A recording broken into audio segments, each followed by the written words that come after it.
परमपिता परमेश्वर, धन्यवाद करते हैं आपके महान प्रेम और उस अनुग्रह के लिए जो आपकी ओर से सब विश्वास करने वालों पर आपका अनुग्रह बना रहता है और आप हर एक व्यक्ति से प्रेम करते हैं जिन्होंने आपके पुत्र प्रभु यीशु मसीह पर विश्वास किया है, भरोसा किया है और अपना जीवन उसको समर्पित किया है।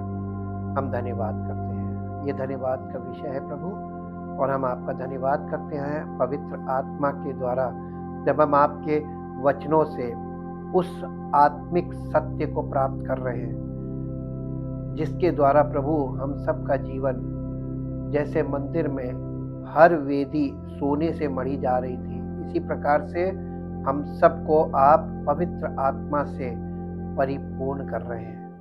हम प्रभु आपका धन्यवाद करते हैं। सारी महिमा आपको मिले क्योंकि सब कुछ के करने वाले आप हैं। धन्यवाद के साथ इस प्रार्थना को प्रभु यीशु मसीह के जीवित पवित्र सामर्थी नाम से मांगते हैं, आमीन। परमेश्वर का धन्यवाद हो क्योंकि वो अद्भुत अनुग्रहकारी है और अद्भुत कार्य आज भी वैसे ही करता है।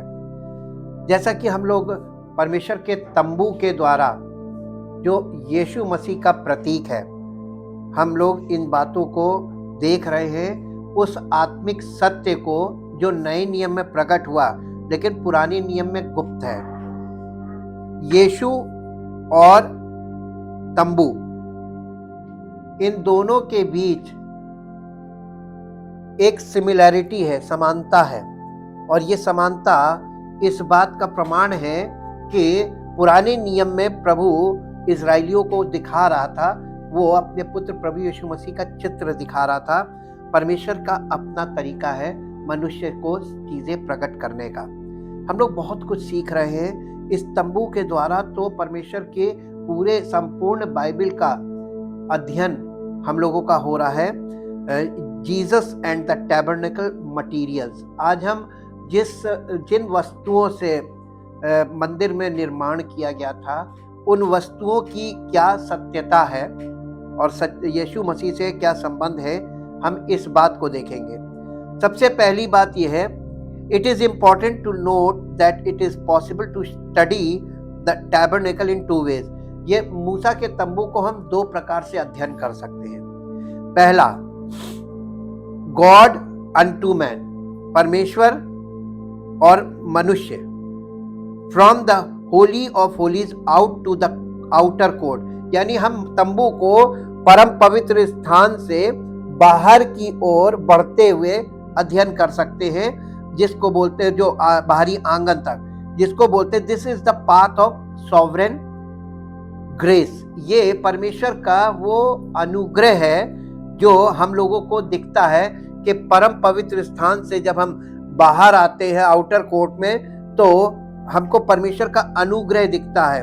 और दूसरा है मैन अनटू गॉड, यानी मनुष्य परमेश्वर की शरण में, from the outer court into the Holi of Holis. जब हम बाहरी आंगन से परम पवित्र स्थान की ओर बढ़ते हैं इस स्टडी में, this is the walk of faith. जब हम बाहरी आंगन से परम पवित्र स्थान की ओर बढ़ते हुए अध्ययन करते हैं, तो इसका मतलब है कि हम विश्वास की ओर विश्वास से चल रहे हैं और प्रभु की उपस्थिति में बढ़ रहे हैं।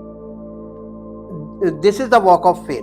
द फर्स्ट अप्रोच, जो पहली अप्रोच है या जो पहली पहुंच है परमेश्वर मनुष्य तक, सबसे पहली जो पहुंच परमेश्वर ने बनाई, गॉड अनटू मैन, यानी परमेश्वर ने मनुष्य तक अपनी पहुंच बनाई, shows that unless God first come to man, यानी परमेश्वर पहले मनुष्य के पास आया, ना कि मनुष्य पहले परमेश्वर तक पहुंचा। Man can in no way approach God, मनुष्य कभी भी परमेश्वर तक नहीं पहुंच सकता अपनी काबिलियत से, अपनी तौर तरीकों से, अपनी किसी भी काम से कभी नहीं पहुंच सकता। And stand in his Holi presence, और परमेश्वर की उपस्थिति में अपने तरीके से जाकर उसकी उपस्थिति में खड़ा नहीं हो सकता है, ये मनुष्य की काबिलियत है ही नहीं। This is the order of sovereign grace, ये परमेश्वर का अनुग्रह है और अनुग्रह से भरा उसकी दया और उसका प्रेम है कि उसने मनुष्य यानी हम तक अपनी पहुंच बनाई। Where God comes out from his throne in heaven जिसमें कि परमेश्वर ने स्वर्ग में अपना सिंहासन छोड़ दिया और to earth to meet the sinner in redeeming love, कि वो मनुष्य से छुटकारे के द्वारा अपना प्रेम प्रकट करे, छुटकारे के द्वारा, और मनुष्य तक अपनी पहुंच बनाए, पापी मनुष्य तक। However, we will study it the second way.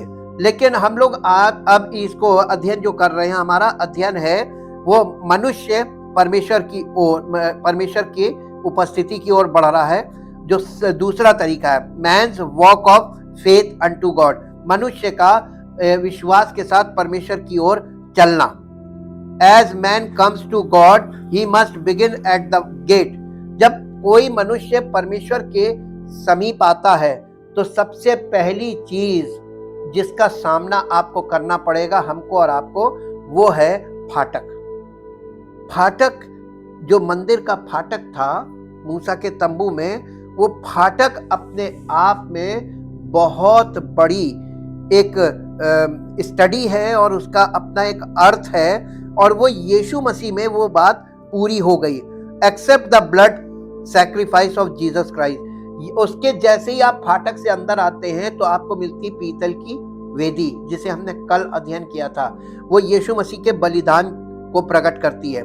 From there on he progresses step by step, और वहां से हम फाटक से प्रवेश करके जो पहली वेदी आती है, बलिदान की वेदी, उसके बाद हम स्टेप बाय स्टेप, यानी कदम कदम करके और एक एक लाइन अपॉन लाइन, यानी एक एक बार में एक एक चीज को पूरा करते हुए, until he comes to the ultimate, जब तक कि हम संपूर्ण रीति से परम पवित्र स्थान तक नहीं पहुंच जाते हैं।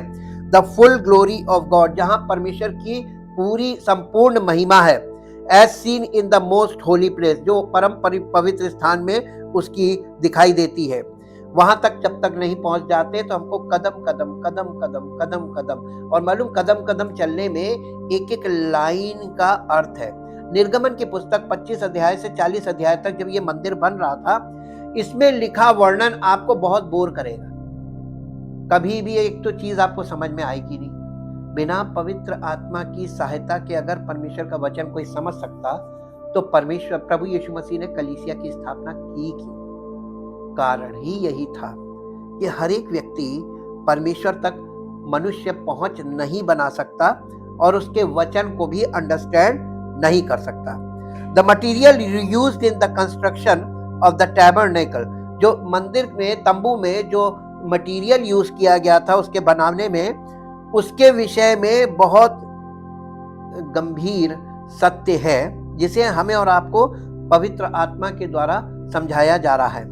और इसके लिए हम लोग इसको देखेंगे, नथिंग इज बाय एक्सीडेंट। ये मंदिर बनते समय आपको लगेगा सब कुछ अचानक से हो गया, नहीं, कोई चीज परमेश्वर अचानक से बाय एक्सीडेंट, बाय कोइंसिडेंस और बाय हैपहैज़र्ड, यानी आपाधापी में या किसी भी तरीके से कुछ भी नहीं करता। ये परमेश्वर का तरीका नहीं है। He is ordered and everything has a definite purpose. परमेश्वर बहुत सलीके से काम करने वाला और योजनाबद्ध तरीके से काम करने वाला परमेश्वर है, और उसकी सब बातों में, उसके पूरे वचन में एक एक शब्द का उद्देश्य है जो इसमें लिखा हुआ है। Everything in His word is there for a reason. परमेश्वर के वचन में लिखा हुआ एक एक शब्द का एक कारण है जिस कारण से वो लिखा है। Even the materials used in the construction of the tabernacle, और इसी प्रकार तंबू में इस्तेमाल किया हुआ जो वस्तुएं हैं उनका भी एक अर्थ है और उसका एक उद्देश्य है। Communicate to us His eternal truth. एक एक वस्तु जो उसके तंबू के बनाने में इस्तेमाल की गई है वो हमको परमेश्वर का यानी सनातन सत्य हमारे सामने रखती है, अनंत सत्य। और हम इसको देखेंगे, मेरे साथ निकाल लीजिए निर्गमन की पुस्तक 25 अध्याय पहले पद से 9 पद तक पढ़ेंगे।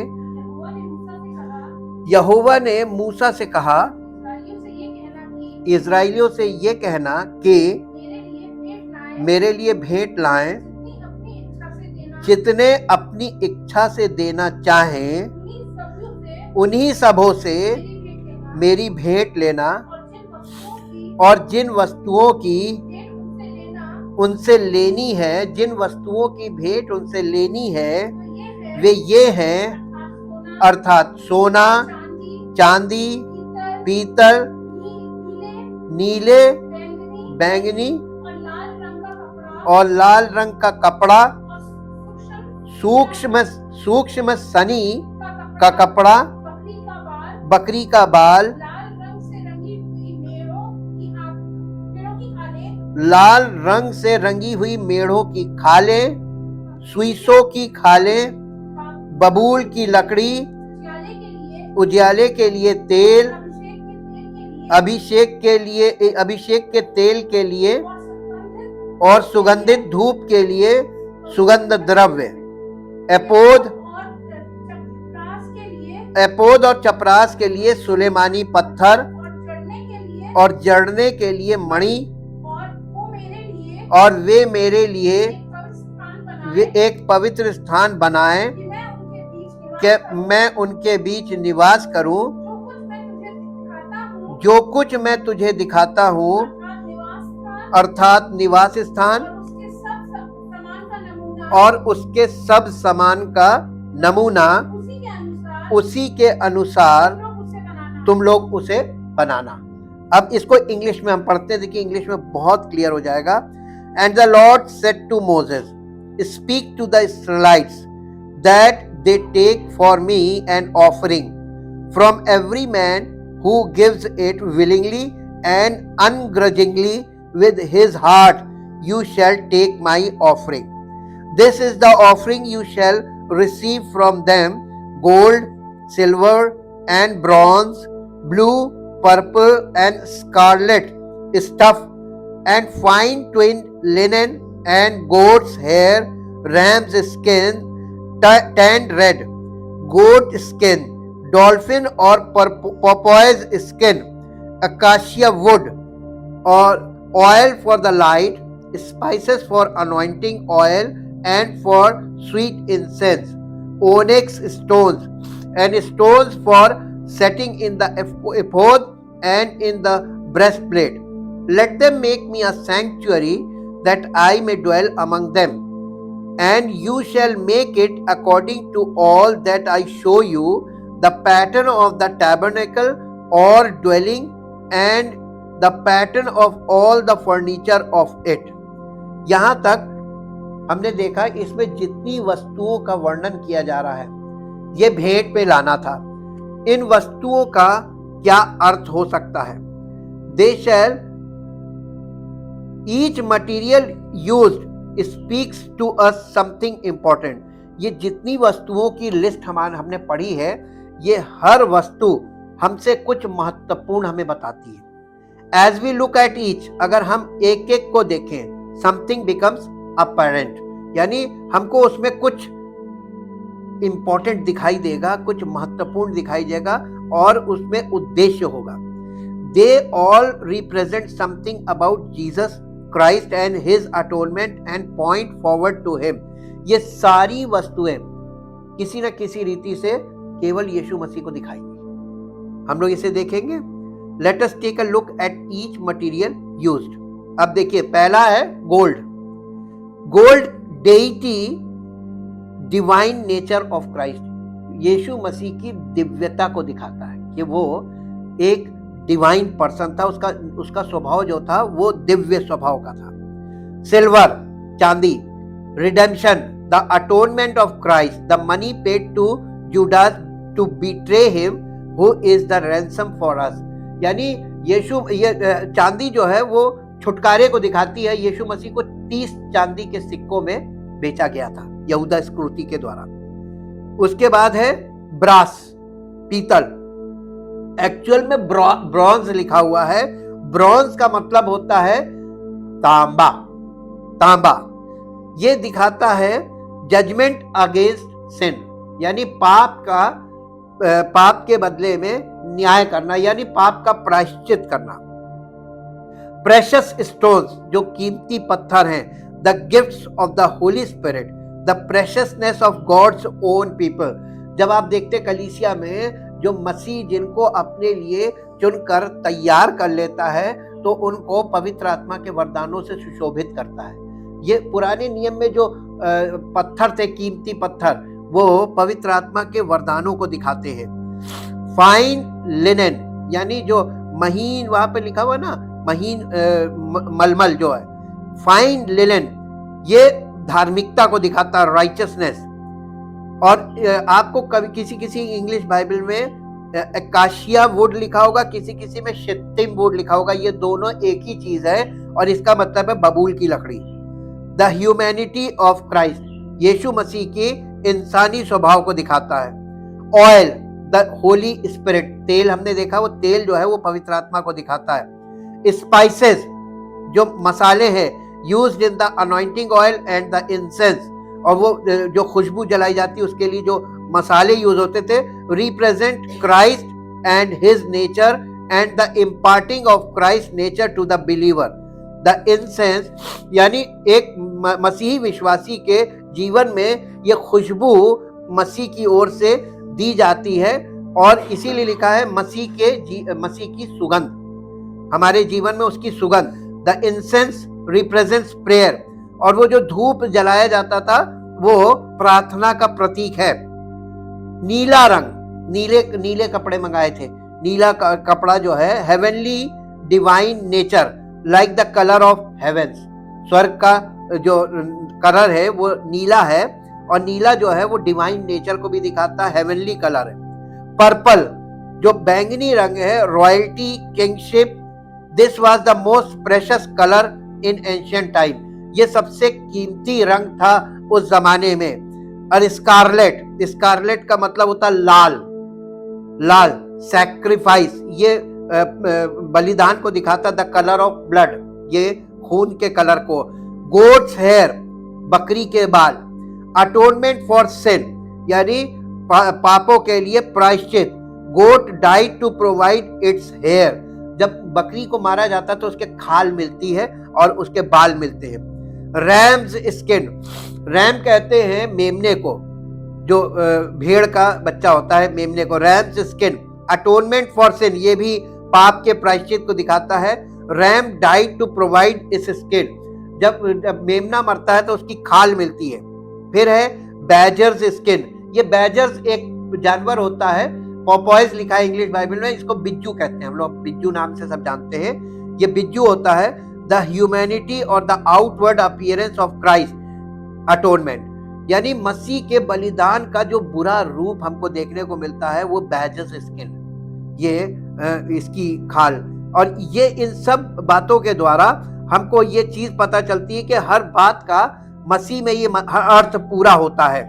और ये अर्थ द आउटर कोर्ट और कोर्ट ऑफ द टैबरनेकल, जो मंदिर के आंगन का हिस्सा था, जो बाहरी हिस्सा था, Christ just as does every part of the tabernacle of Moses, यानी यीशु मसीह आपको इसके हर पार्ट में, मूसा के तंबू के हर पार्ट में यीशु मसीह आपको मिलेगा, अगर आप पवित्र आत्मा के चश्मे से या पवित्र आत्मा के द्वारा इसको पढ़ेंगे और समझेंगे। इन दिस स्टडी, हम इस अध्ययन में अब the beautiful picture of the holiness and the redemption of Jesus Christ in the walls and gate of the outer court, ये जो बाहरी आंगन का जो कनात लगी होती थी, बाउंड्री जिसको बोलते हैं, वो और जो बाहरी आंगन था उसका गेट, ये दोनों चीजें ये भी यीशु मसीह को दिखाता है। और यीशु मसीह को इसलिए दिखाता है कि यीशु मसीह खुद द्वार है। मेरे साथ एक पद निकाल के पढ़ दीजिए जो आपको मिलेगा यूहन्ना रचित सुसमाचार उसका 10 अध्याय, यूहन्ना रचित सुसमाचार उसका 10 अध्याय, 10 अध्याय का पहला पद। मैं तुमसे सच सच कहता हूं कि जो कोई द्वार से भेड़शाला में प्रवेश नहीं करता, परंतु किसी दूसरी ओर से चढ़ जाता है, वो चोर और डाकू है। ये यीशु मसीह क्यों कह रहा था? यीशु मसीह जब यहाँ पर बोल रहा है यूहन्ना रचित सुसमाचार में, यहाँ पर इसके बैकग्राउंड में वो मूसा के तंबू के आधार पे बात कर रहा है। द्वार एक था और उसके चारों ओर कनात थी। कनात की ऊंचाई जो थी वो 7.5 फुट थी, 7.5 फुट। और 7.5 फुट की ऊंचाई से कोई फांद कर घुस नहीं सकता। और अगर कोई घुसता है, ये जो कनात है बाउंड्री आउटर कोर्ट की, ये मसीह की धार्मिकता का प्रतीक है। और यीशु मसीह की धार्मिकता के बिना कोई भी परमेश्वर की उपस्थिति में प्रवेश नहीं कर सकता। ये इसका यीशु मसीह का यहाँ पे बोलने का अर्थ है। ये यहूदियों के लिए बोल रहा था और यहूदी उसकी बात समझ रहे थे। और उसने कहा कोई किसी दूसरी ओर से चढ़ के आता है, यानी कोई भी व्यक्ति जो द्वार से प्रवेश करके नहीं आ रहा, वो कौन है? चोर और डाकू। आज मसीह की सेवकाई में बहुत से लोग मसीह की धार्मिकता के बिना, उस प्लान के बिना जो परमेश्वर ने उद्धार का प्लान रखा है प्रत्येक पापी मनुष्य के लिए, कि हम पापी हैं और हम यीशु मसीह के द्वारा उद्धार प्राप्त करके ही परमेश्वर की उपस्थिति में प्रवेश करने के योग्य है। बिना पवित्र आत्मा के शुद्ध किए हम में से कोई भी व्यक्ति बिना यीशु मसीह के बलिदान के, बिना फाटक में प्रवेश किए प्रॉपर वे में, हम परमेश्वर की उपस्थिति में नहीं जा सकते हैं। ये यीशु मसीह यहाँ पर बोल रहा था। और इसी का 9 पद पढ़ दीजिए। 9 पद में लिखा हुआ है, द्वार मैं हूं, यदि कोई मेरे द्वारा भीतर प्रवेश करे तो क्या पाएगा? उद्धार पाएगा। वो सेवकाई कर पाएगा, वही सेवकाई, क्योंकि सेवकाई के लिए देखिए याजक जो था वो पवित्र स्थान में जाता था और फिर बाहर आता था, लोगों के लिए बलिदान चढ़ाता था और फिर शुद्ध होकर पीतल की हौदी पे शुद्धिकरण के बाद अंदर जाता था। जितनी बार वो अंदर जाता था उससे पहले उसको इस वेदी पे शुद्ध होना पड़ता था। ये पवित्र आत्मा है। पीतल की हौदी पवित्र आत्मा और पवित्र वचन है। बिना पवित्र आत्मा और बिना वचन के शुद्ध हुए कोई भी परमेश्वर की उपस्थिति में प्रवेश नहीं कर सकता था। अब ये बलिदान की वेदी तो यीशु मसीह एक बार बलिदान हो गया, इसका काम अब लोग कहते नहीं है। लेकिन इस वेदी की जगह अगर हम कहें ये वेदी खत्म नहीं हुई, इसकी जगह यीशु मसीह आ गया, उसका बलिदान आ गया। बिना यीशु मसीह के बलिदान के कोई भी व्यक्ति और बिना पवित्र आत्मा और बिना पवित्र वचन के कोई भी व्यक्ति पवित्र स्थान में प्रवेश नहीं कर सकता। ये बाहरी आंगन हमारी देह को दिखाता है जो संसार से संपर्क में रहता है। और कोई भी व्यक्ति इस देह में जो अपवित्र है, पापी है, इसके द्वारा परमेश्वर की समीप में नहीं जा सकता। उसको इस देह से यानी शारीरिक देह उतारनी पड़ती है। और जब तक शारीरिक देह उतारी नहीं जाएगी तब तक कोई भी व्यक्ति परमेश्वर की उपस्थिति में अब नहीं जा सकता नए नियम के आधार पे। और इसीलिए यहाँ पर यीशु मसीह बहुत सही तरीके से बता रहे थे कि कोई भी मेरे द्वारा प्रवेश कर सकता है। तो वो जो गेट है, फाटक, उसमें देखिए वहां पर पर्दे लगे थे और वो कनात का कलर था व्हाइट, यानी मसीह की धार्मिकता। और उसके बाद वहां पर कौन कौन से कलर के पर्दे थे? नीला, बैंगनी, लाल और सफेद। सफेद दिखाता है परमेश्वर की धार्मिकता को, नीला दिखाता है यीशु मसीह के स्वर्गीय स्वभाव को, और बैंगनी दिखाता है उसके राजकीय स्वरूप को कि वो राजाओं का राजा है, और लाल दिखाता है उसके बलिदान को। ये फाटक है। इसी में ये फाटक से प्रवेश करने का मतलब यीशु मसीह के बलिदान के द्वारा जो उसने परमेश्वर के स्वरूप में होने पर भी हम मनुष्यों के लिए बलिदान होकर परमेश्वर की उपस्थिति में आने के लिए हमें अवसर दिया। ये परमेश्वर का प्रेम और अनुग्रह है। कई बार लोग कहते हैं, विश्वासी लोग कहते हैं बहुत कठिन है। नहीं, अगर तुम प्रॉपर वे में चलो, आज्ञाकारी बनकर विश्वास से एक एक कदम पवित्र आत्मा की अगुवाई में चलो, कुछ कठिन नहीं है। कठिन तब हो जाता है जब कोई व्यक्ति वचन को सुनकर उसमें अपनी अपनी स्वभाव, अपने व्यवहार, अपनी बातों को, अपने विचारों को उसमें मिलाकर अपने लिए उसको हल करना मांगता है, अपने तरीके से उसको समझना मांगता है कि अरे प्रभु की सेवा ही तो करनी है, हम ऐसे कर लेंगे। नहीं, there is a proper way. परमेश्वर हमसे केवल एक चीज चाहता है हर पापी से, समर्पण वही व्यक्ति करता है जो आज्ञाकारी बनना चाहता है। प्रभु, हमने अपनी युक्ति बुद्धि का खूब इस्तेमाल कर लिया, अब हम समर्पित करते हैं अपने आप को, ताकि आपकी आज्ञा के अनुसार छोटे छोटे कदम पवित्र आत्मा की अगुवाई में चले। और आप जब ऐसा करने लगेंगे, एक बालक के समान बन जाइए। एक बालक अपनी बुद्धि का प्रयोग नहीं करता है, सिर्फ आज्ञा पालन करता है। आज मसीही लोग, आज मसीही विश्वासी लोग एक काम शुरू कर ले, सेवक के द्वारा जब पवित्र आत्मा अगुवाई करता है तो सिर्फ आज्ञा माने, और जो बोला जा रहा है उसको माने और उसके अनुसार कदम आगे बढ़ाएं। आप देखिए परमेश्वर की उपस्थिति में पहुंच जाएंगे। बहुत सरल है। कठिन आपको तब लगता है जब आप अपनी योजना के अनुसार अपने तरीके से प्रवेश करने की कोशिश करेंगे, तो आपके लिए कठिन हो जाएगा, क्योंकि वो पॉसिबल है नहीं। The walls of the outer court were made from hangings of fine woven linen, यानी वो मलमल का, सफेद मलमल का जो कपड़ा था उससे वो दीवार बनाई जाती थी। ये दिखाता है राइचियसनेस ऑफ क्राइस्ट, मसीह की धार्मिकता। Its 20 pillars of 20 sockets for the pillar were made of bronze, judgment against sin। इसके ये जो कनाते थी, इनके बीच में 20 पिलर्स लगे होते थे पूरे में, और ये 20 पिलर जो थे, 20 उसके खंबे, ये और उसमें 20 सॉकेट लगे होते थे, और वो सॉकेट होते थे पीतल के। ये जजमेंट अगेंस्ट सिन इसको दिखाता है। The hooks and bands of the pillar were made of silver, और उसमें जो हुक बने होते थे वो चांदी के होते थे, और ये दिखाता है छुटकारे को। The outer court is a picture of Christ, ये जो बाहरी आंगन है ये यीशु मसीह का चित्र है। Came in his righteousness as our redemption, यानी यीशु मसीह की धार्मिकता के द्वारा हमको छुटकारा मिलता है। He took our place, उसने हमारा स्थान ले लिया।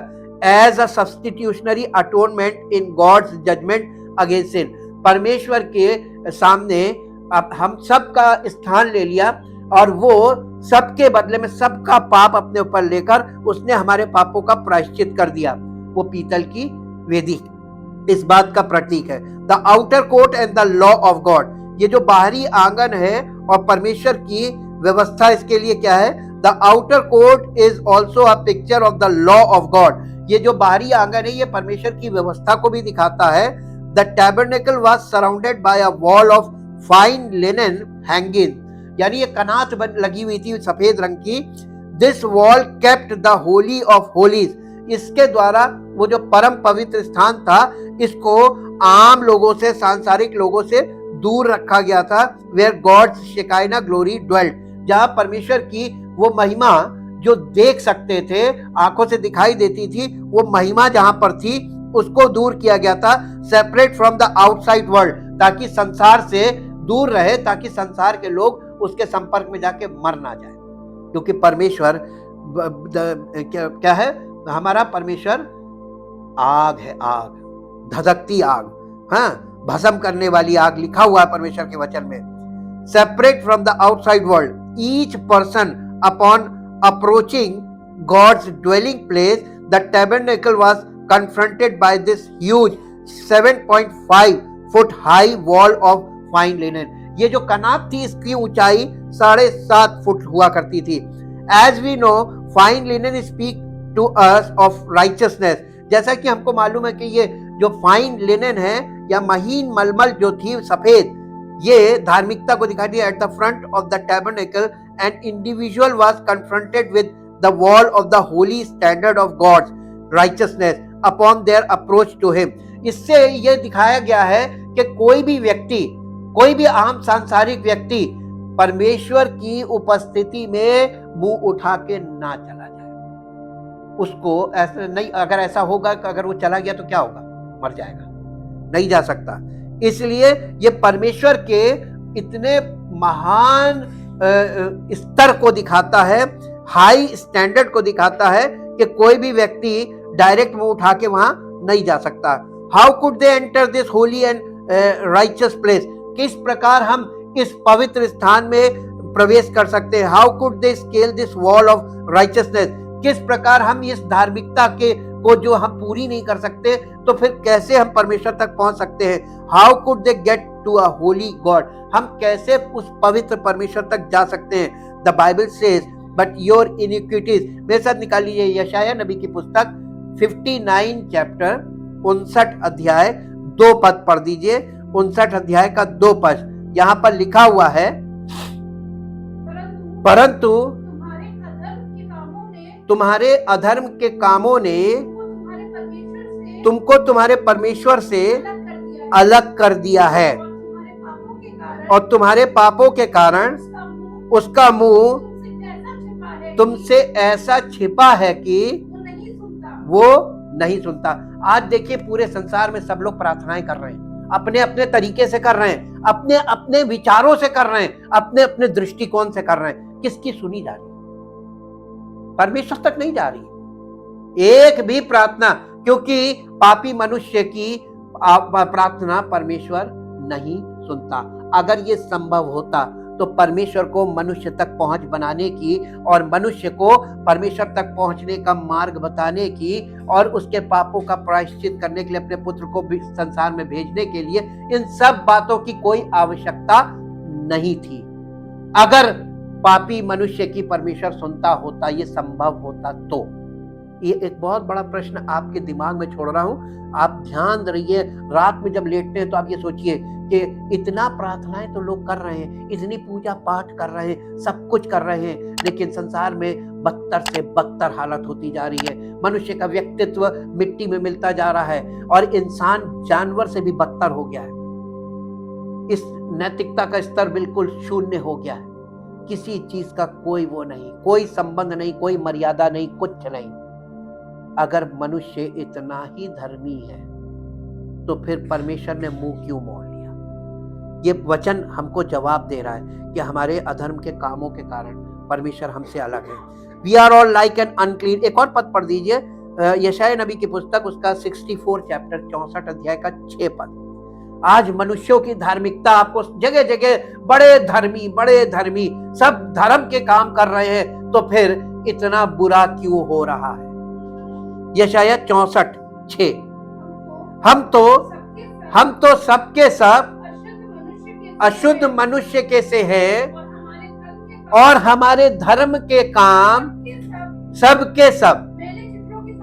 पर आप घर में पोछा लगाते हैं, मैले चिथड़े, आपके जितने भी धर्म के काम, ये जो धार्मिकता आपको दिखाई दे रही है, ये परमेश्वर की दृष्टि में क्या है? परमेश्वर का वचन बता रहा है क्या है। आप पोछा लगाते हैं, जो कपड़ा कोने में फेंक देते हैं गंदा, ये वो है, ये धर्म के काम हैं हमारे। और just as each person was confronted with the wall of God's righteousness at the tabernacle, so this is true of today as well. Each sinner needs to be confronted with God's holy righteousness, His law, the 10 commandments, to see that he cannot measure up to God's standard of holiness. परमेश्वर ने हमको 10 आज्ञाएं जो हमें दी थी, उन आज्ञाओं में से एक भी आज्ञा में हम सिद्ध नहीं पाए जाते हैं। तो हम सब किस हालत में हैं और परमेश्वर हमसे कैसा व्यवहार करेगा? इसलिए धन्यवाद कीजिए परमेश्वर का, इन सब बातों के बावजूद वो अपनी पहुंच बना रहा है घोर पापी मनुष्य से। परम पवित्र परमेश्वर, ये उसका प्रेम नहीं तो और क्या है? उसने हमारे लिए अपने इकलौते पुत्र को बलिदान करके अपना प्रेम प्रकट किया है। His law, the 10 commandments, to see that he cannot measure up to God's standard of holiness. God is perfectly good, perfectly holy, perfectly righteous, but we are not. परमेश्वर पूरी तरीके से पवित्र है और पूरी तरीके से अच्छा है और पूरी तरीके से धर्मी है, लेकिन हम लोग नहीं हैं। मेरे साथ एक पद और निकाल लीजिए, रोमियो की पत्री 3 अध्याय उसका 23 पद। ये बाहरी आंगन की ही बात हो रही है, अभी बाउंड्री वॉल की बात हो रही है। अभी फाटक की बात हो रही है, और ये अपने आप में बहुत कुछ हमें बता रहा है। इसलिए कि सबने पाप किया है और सब लोग परमेश्वर की महिमा से रहित है। यहाँ पे अब आप समझिए कि सब लोग परमेश्वर की उस महिमा तक नहीं जा सकते जो परम पवित्र स्थान में है। अब हमको क्या करना है, हम कैसे वहां पहुंचे? We are lost without hope. ना हमारे पास कोई आशा है, हम निराशा की अवस्था में है। But the outer court had a gate, लेकिन हमारे पास एक आशा है, और वो आशा क्या है मालूम है? हमारे पास परमेश्वर ने वहां पर तंबू के द्वारा बाहरी आंगन में एक गेट दिखाया। ये गेट आशा का गेट है। ये गेट किसको दिखाता है? प्रभु यीशु मसीह को। उसने कहा द्वार मैं हूं, वही हमारी आशा है। For the gate of the court there shall be a screen 20 cubits long, woven of blue, purple and scarlet thread, and fine woven linen, made by a weaver. God in his, यहाँ पर जो पर्दे पड़े थे 4 colour में थे, नीला, बैंगनी, लाल और सफेद। ये कलर, ये मालूम है, ये इस गेट का पर्दा था। आप देखेंगे कि तंबू में 3 पर्दे आपको मिलते हैं, 3 पर्दे। एक पर्दा ये है जो संसार से प्रभु यीशु मसीह और संसार के बीच है। संसार में हम बाहर हैं, पर्दा है। उसके बाद प्रभु यीशु मसीह की वेदी है, वो हमारा बलिदान है, वही हमारी धार्मिकता है। उसके बाद जब आप फिर पीतल की हौदी से आगे बढ़ेंगे, वहां फिर एक पर्दा है। ये पर्दा हमारे हृदयों पे पड़ा हुआ है। फिर इसके बाद एक और पर्दा है। उस पर्दे को यीशु मसीह ने अपने बलिदान के द्वारा हटाया। जब उसने प्राण त्यागा था, तब वहां पर मंदिर का पर्दा जो परम पवित्र स्थान और पवित्र स्थान को आप डिवाइड करता था, वो ऊपर से नीचे तक फट गया था। वो पर्दा 4 इंच मोटा पर्दा होता था, 4 इंच मोटा, जितनी मोटी आज हमारी ईंट होती है, इतनी बड़ी वो दीवार थी। उसने उसको दीवार को गिराया था। God in his marvellous grace has of course made a way into his presence. लेकिन परमेश्वर दया का धनी है, और उसने हम पापियों के लिए एक मार्ग बना दिया कि हम परमेश्वर के उस परम पवित्र उपस्थिति तक पहुंच सके। The way is Jesus Christ. यीशु मसीह ने इसीलिए कहा था, मार्ग, सत्य और जीवन मैं ही हूं। An individual could only enter the outer court through one gate on the east side of the tabernacle. The wall was so high that anyone tried to climb over them could have plunged to their death.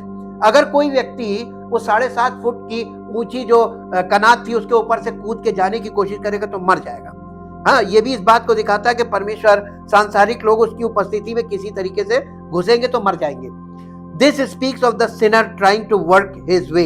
यानी ये इस बात को दिखाता है कि कोई पापी व्यक्ति उसकी सेवा या उसका कार्य नहीं कर सकता, climb his way, उन चीजों पे चढ़कर रास्ता नहीं बना सकता, up to God, यानी परमेश्वर तक नहीं पहुंच सकता। It doesn't work for we will never be good or holy enough to meet God's standard. हम इतने भले कभी नहीं हो सकते, और हमारा जो स्तर है वो इतना ऊंचा कभी नहीं हो सकता कि हम परमेश्वर तक पहुंचे।